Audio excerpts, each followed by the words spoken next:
I'm out of the boat. He's out of the boat. What? What is going on? Get over here! No doubt! My name is Bruno and I'm playing Skyblock on hardcore mode. I recently got villagers and built a slime farm. I'm getting ready to fight the Ender Dragon. And now that we got slime, we can build a proper villager setup. We have a basic thing down here.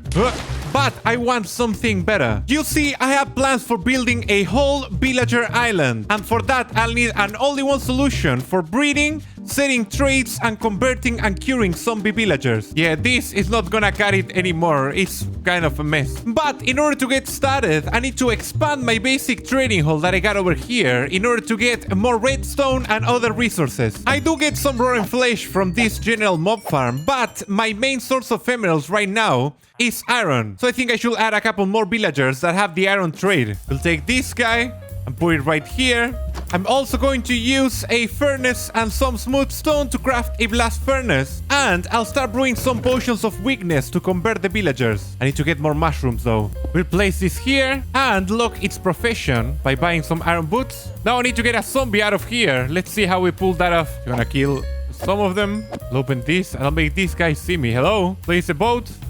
Do this. There we go. Now I'll close this up and move this guy using a fishing rod. See, this is the part I want to optimize. This is really sketchy. Tons of stuff could have gone wrong with a creeper or something. No. You get out of here.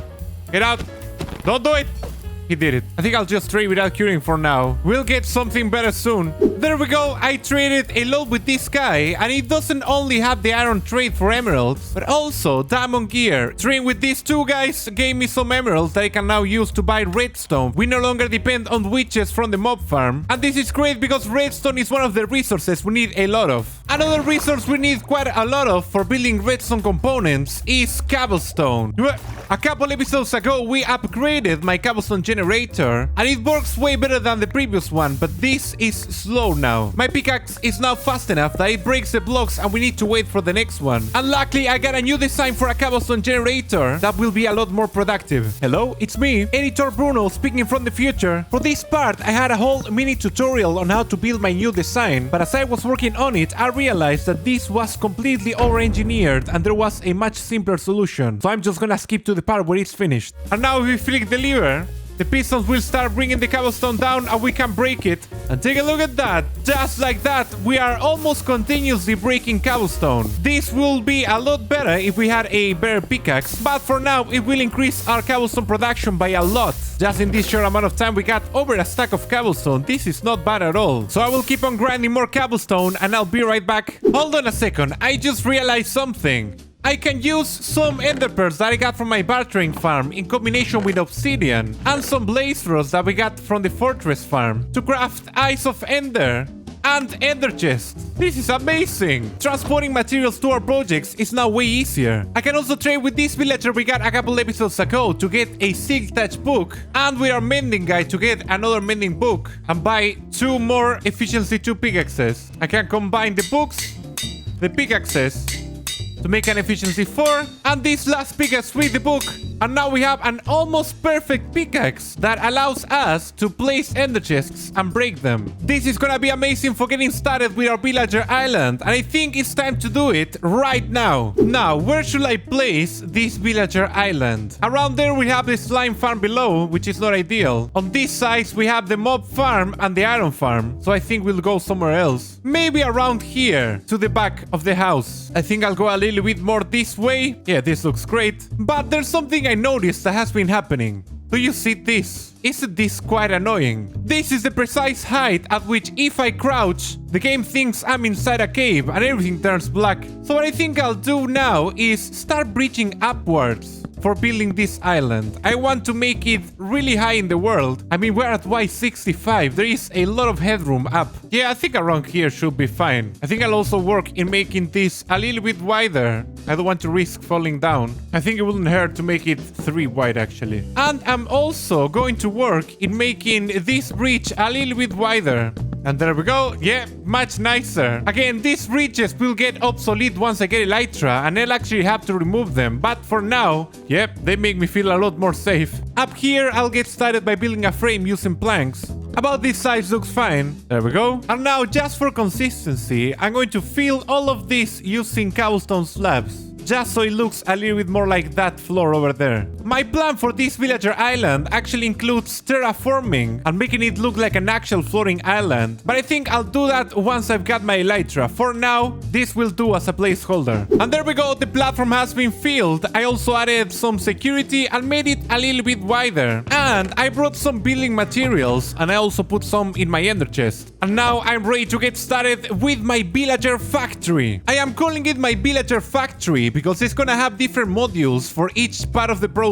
I'm going to get started by elevating this from the ground. I still don't have a clear idea of how I want this to look, but I know I want some separation because I'll have to dig down for certain mechanisms. The first thing I built is the breather module, so I'm gonna get to that and I'll be right back. We are back and the villager breather is complete. I know it looks crazy, but allow me to explain. Up here at the top, we'll have the spots where the breathing villagers will be. We'll have 4 so we can have 2 couples breeding at a time. From those spots, they can see the beds, and that is a crucial step in order for them to breed. Villagers need to be able to see an available bed for their babies in order to breed successfully. And each pair of villagers can breed twice a day. So we have a bed for each of the parent villagers and a bed for each of the baby villagers. Once the villagers are born, they fall down here and get pushed to the middle, to this villager separator. Over here, the villagers that are babies will stay, and the adult villagers will be tall enough to swim up, where they will get swim up twice and then sent all the way over here, where they will be waiting for the next module of the villager factory. I should get out of here first though. Now all we need in order to get this started is to bring 4 villagers all the way over here. From all the way down there, this is gonna be a grind, and I'm sure it will be filled with dirt, so I think I should just get right to it. We need to bring villagers over here. How exactly are we gonna do it? I feel like a boat will be really easy for this part, because I can put the boat into here. And we actually already have our villagers in boats. I'll make a way of bringing them over here. Let's do this, here and here. Alright, we got our little setup ready for transporting the villagers. I think it's time to take it to the test. Let's just hope nothing goes wrong. Something always goes wrong with villagers. Ah! Oh! I'm out of the boat! He's out of the boat! What? What is going on? Where's the boat? There it is. Get over here. No, don't. Where is it? It's inside my house. What's it doing? Where is it? In the balcony. You like the balcony? Very nice. Get into the boat right now. What was it doing up here? Why did it come to... There is no point of interest here. There is not a workstation, not a bed. It just came over here to appreciate the sight. I see, we'll have to remove this. Let's go over here. I'm going to F5 mode to be able to appreciate exactly what's going on here. I think I'll need to get it into a minecart now. Should set the rails up there first. Yeah, I'm gonna bring the second villager over here and they will set up the rails. We got our 2 breeding villagers. I think I'm not gonna bring 4. I'll just breed more up there so I can demonstrate to you guys how the breeder works. I think that for getting the villagers up those stairs, it's gonna be way easier if I put them on minecarts. Yeah, if I have them on minecarts, it's gonna be easier to put them on their breeding spots up there. I think I'll bring them right here. All the way down here. Power rails, regular rails. All the way down here. And this. Let's give it a try then. I'm confident this will work first try. Off the boat, into the minecart, and off you go, my little friend. We'll do this. Now. Oh, there we go. Very nice. You can make it. And with our villager in place, we have to just release it. I just help it cut down. There we go. Enjoy your house. Now we'll do the same with the other one. We are back and we got both villagers in place. It's time to get up here and take this breeder for a test run. But first, I'm gonna give these guys some professions. I want them to be farmers so I can get the bread straight from them and get my bread directly here. I'm also now able to complete this part of the contraption. If I get up here and I place redstone on top of these blocks and I press this, I can place and remove this middle block that will allow the villagers to see each other. In order for villagers to breathe, they need to be close enough, but they also need line of sight between them, so this way we can stop the breathing whenever we want. I'm gonna enable it now though, and I'll throw 3 pieces of bread to each villager. That's exactly the amount they need in order to breed, so they should produce a baby now. Okay, it's happening. Let's get down here. Baby should be falling down any minute now. Ah, there we go. It fell down and it's right here. Now the baby will wait here until it grows up. Oh. Okay, this is not how it's supposed to work. I think something's off with this then. Maybe the water is too high. Alright, I think the system is fixed now. The water is really low. We have to push the source block way back over there. Now the villagers are getting properly split, babies from adults. And I also installed the next module. Pressing this button will dispense a minecart that will take our villager from our pile of adult villagers to our job selection area, where we can safely re-roll its trades until we get what we want. This stage is very simple, and the next one is very similar, but here is when things get hairy, because I need to get a zombie and put it here. This is the zombification area. In order to get a zombie, I built this small black box with this minecart. I'm gonna get a little bit far away to give it a chance to spawn. Ah! Right in front of my eyes, the wandering trader. Let's see what it's got. No dripstone though. I'll get the Nautilus shells. I think this is the only way to get them in Skyblock apart from fishing, so I'm gonna get all of them. Thank you so much for your services. I'm gonna leave it. I'm not gonna kill it. I forgot to record when I got this zombie on a minecart. It's time to locate it over here. I need to place a roof. I think I should give it a helmet. There you go. Very nice. I'll turn this off. Break this. This here. And this here. I have to give it a little push. Yep, there we go. Right in its place. I can now remove this. Place a glass block right here. And if I press this, the glass block within that guy's head, I think it shouldn't be able to. Yep, it can't touch me.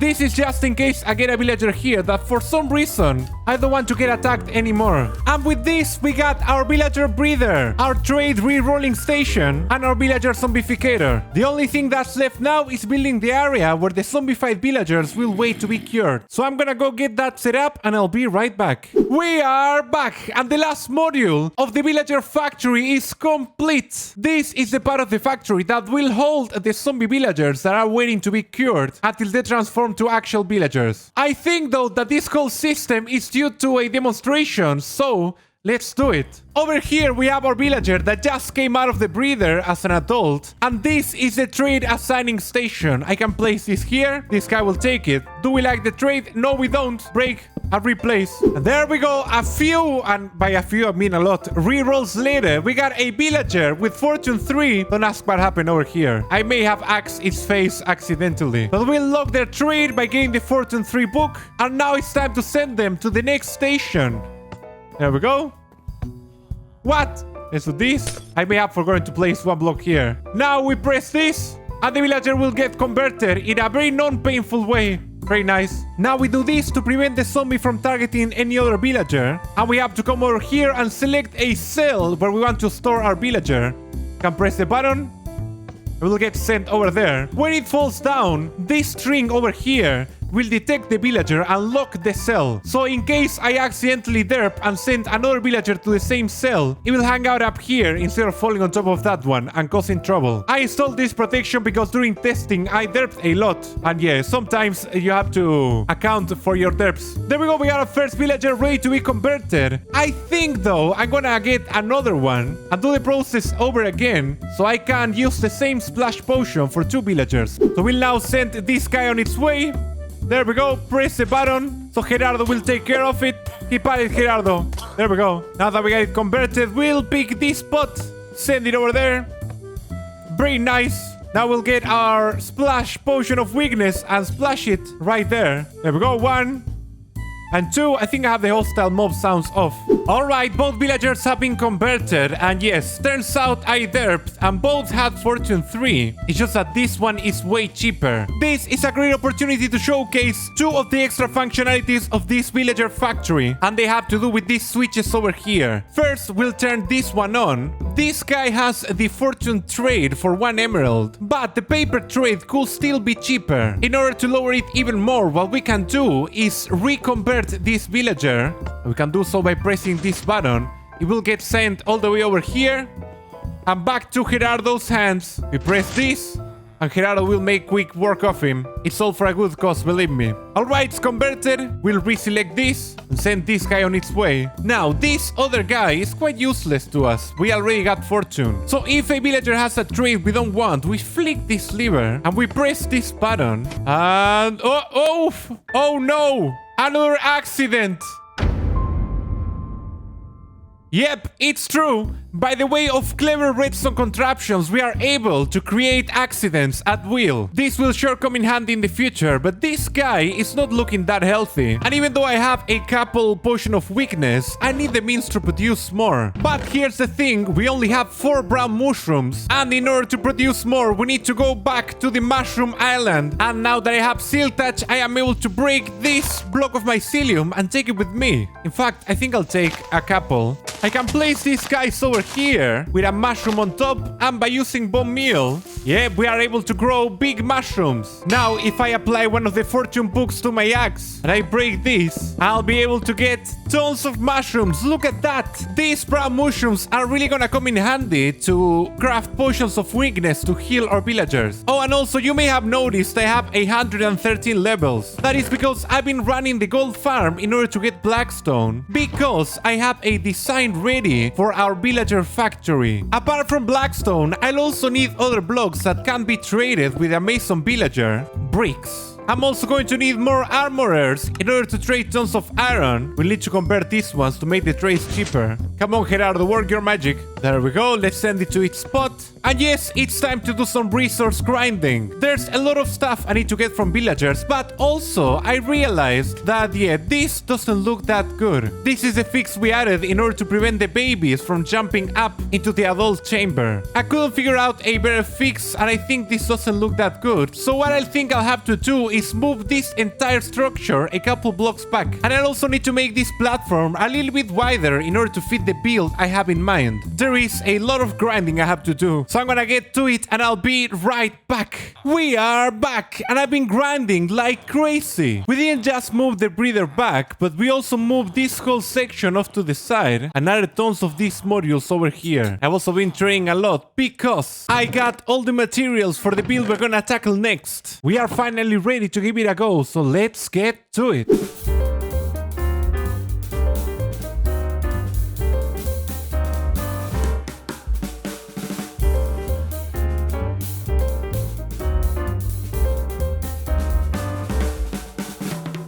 We are back, and the foundation of the factory is complete.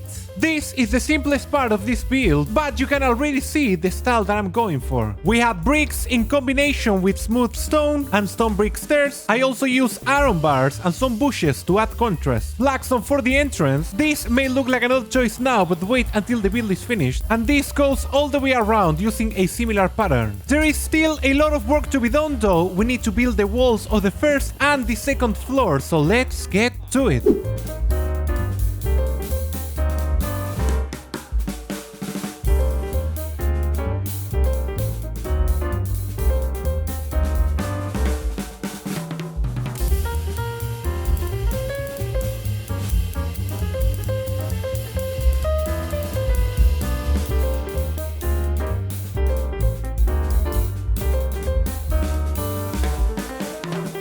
We are back, and the outer walls of the build are finally complete. As you can see, it's very similar to the foundations, but the style is way more developed with more details. We not only have brick blocks, but also brick stairs and brick walls, iron bars with stone brick walls, and stone brick stairs and slabs. On this side we have a variation on the design, and also a little bit of green here and here to mark the entrance and the exit. We'll talk about the exit later. I also added emerald blocks to mark that this has to do with villagers, and I think they fit quite well, particularly with the green of the lime terracotta and the bushes. And over here on the front we have that. Yep, the face of a villager. This is a villager factory after all, and I think that was a nice detail. But as you can see, the roof here is flat and over here it's not. And in order for that to make sense, we need to install the roof. And also, that is quite empty now. I have a very special thing I'll put over there to crown the build. But as always, there's no time to talk. Let's get to building.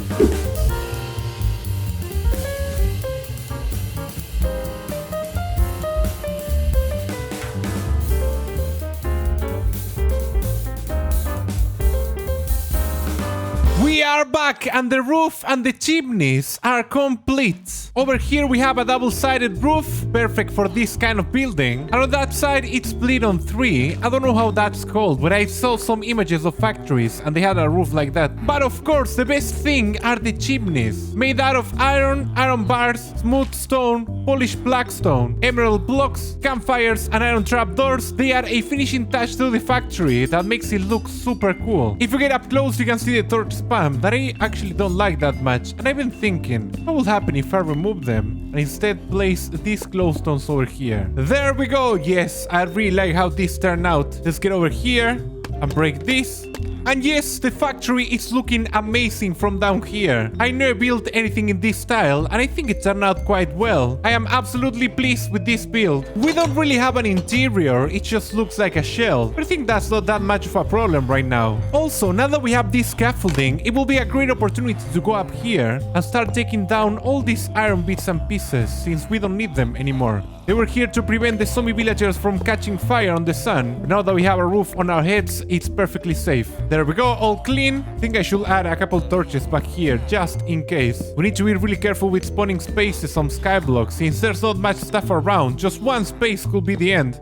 Take this down. And with that, the villager factory is finally complete. And let me tell you, I've been dealing with villagers while building, and this works amazingly. Look at all the villagers we have in store. I wanted to explain to you about the exits. You know what this one is about. This sends the villager to the accident zone. But this front one is for sending their villagers on their way to the other buildings. And you may be thinking, but Bruno, what other buildings? There's nothing around. Oh, that's true now, but it won't be for long. I have plans for building an entire villager island over here with all kinds of buildings. I think I'll get started with librarians, since they are the ones that give you the most useful stuff. But that is something that will have to wait for the next episode. Make sure to hit that like button. If you are new, please consider subscribing, and you may be interested in checking out this video. My name is Bruno, this was Skyblock Hardcore, and I am out. Goodbye.